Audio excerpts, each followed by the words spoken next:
Hello friends, இன்னைக்கு நம்ம குவைத்தில் வேலை செய்கிற எல்லா வெளிநாட்டு ஊழியர்களுக்கும் மிக முக்கியமான ஒரு புதிய சட்டம் பற்றி தான் நீங்கள் பார்க்க போகிறோம். அதாவது 6 மாதத்துக்கு மேலே நீங்கள் குவைத்தை விட்டு வெளியில் இருந்தீங்கன்னா என்ன நடக்கும், ரெசிடென்சி கேன்சல் ஆகுமா, இந்த ரூல் எப்போ நடைமுறைக்கு வந்துச்சு, முன்னாடி எப்படி இருந்துச்சு, இப்போ என்ன மாற்றம் கொண்டு வந்திருக்காங்க அப்படின்னு நம்ம வீடியோவில் பார்ப்போம். வீடியோவை ஸ்டார்டிங்லேருந்து எண்டிங் வரைக்கும் ஸ்கிப் பண்ணாமல் பாருங்கள்.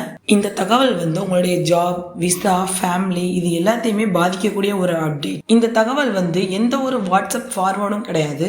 அரேப் டைம்ஸில் Kuwait official and trusted news source தான் இது. பழைய சிஸ்டம் எப்படி இருந்துச்சுன்னு பார்க்கலாம். குவைத்தில் ரெசிடென்சி இருந்தால் ஒருவர் 6 மாதம், 8 மாதம், 1 வருடம் கூட குவைத்தில் இருந்து வெளியில் இருக்கலாம். ஆனால் பல சமயங்களில் ப்ராப்ளமே இல்லாமல் ரீஎன்ட்ரி கிடச்சிச்சு. சில பேருக்கு medical treatment, family issues, business problem, India அதாவது ஹோம் கண்ட்ரி ஸ்டே இதுக்காக லாங் கேப் இருந்தாலும் ஏர்போர்ட்ல அலோவ் பண்ணிட்டாங்க. இது மாதிரியான கேஸ்ல ஏர்போர்ட்ல அலோவ் பண்ணிருக்காங்க.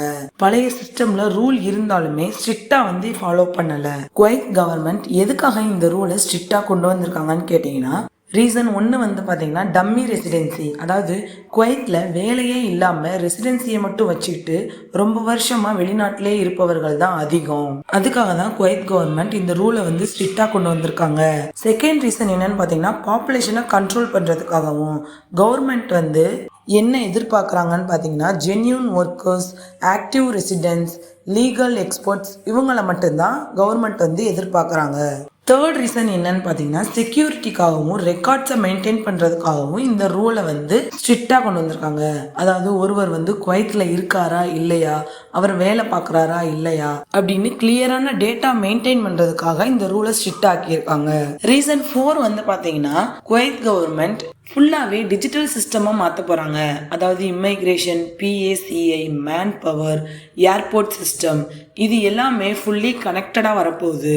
புதிய சட்டம் பற்றி பார்க்கலாம். குவைத் ரெசிடென்சி இருக்க ஒரு வெளிநாட்டவர் 6 மாதத்துக்கு மேலே தொடர்ந்து குவைத்தை விட்டு வெளியில் இருந்தாங்க அப்படின்னா அவங்களுடைய ரெசிடென்சி ஆட்டோமேட்டிக்காக இன்வேலிட் ஆயிரும், இல்லைன்னா கேன்சல் ஆகுறதுக்கும் சான்ஸ் இருக்குது. இதில் ரொம்ப முக்கியமானது என்னென்னா, என்ட்ரி ஸ்டாம்ப் டேட் ரொம்ப important. Exit and entry records check பண்ணுவாங்க டிஜிட்டலாக. ஒரு நபர் 6 மாதம் தொடர்ந்து குவைத்துக்கு வெளியே ஸ்டே பண்ணக்கூடாது.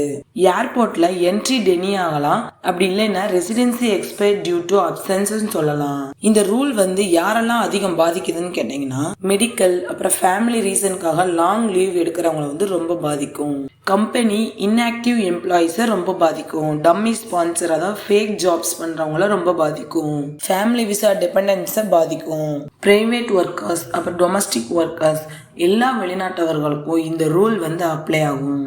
நீங்கள் சேஃபாக இருக்கிறதுக்கான டிப்ஸ் பார்த்தீங்கன்னா, 6 மாதம் கம்ப்ளீட் ஆகுறதுக்கு முன்னாடி நீங்கள் குவைத்துக்கு ரீஎன்ட்ரி கொடுத்துடணும். நீங்கள் வேலை பார்க்குற கம்பெனி இல்லைன்னா ஸ்பான்சருக்கு இன்ஃபார்ம் பண்ணிடுங்க.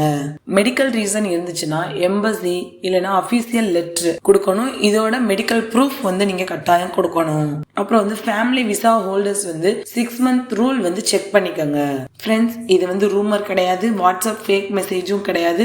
அஃபிஷியல் நியூஸ் சோர்ஸ்ல இருந்து அப்டேட் வந்தது. ஃபைனலாக ஏர்போர்ட்ல தான் ப்ராப்ளம் வரும். ஃப்ரெண்ட்ஸ், இந்த வீடியோ உங்களுக்கு ரொம்ப யூஸ்ஃபுல்லாக இருக்கும்னு நினைக்கிறேன். மறக்காம நம்ம சேனலை சப்ஸ்கிரைப் பண்ணிக்கோங்க. தேங்க்யூ.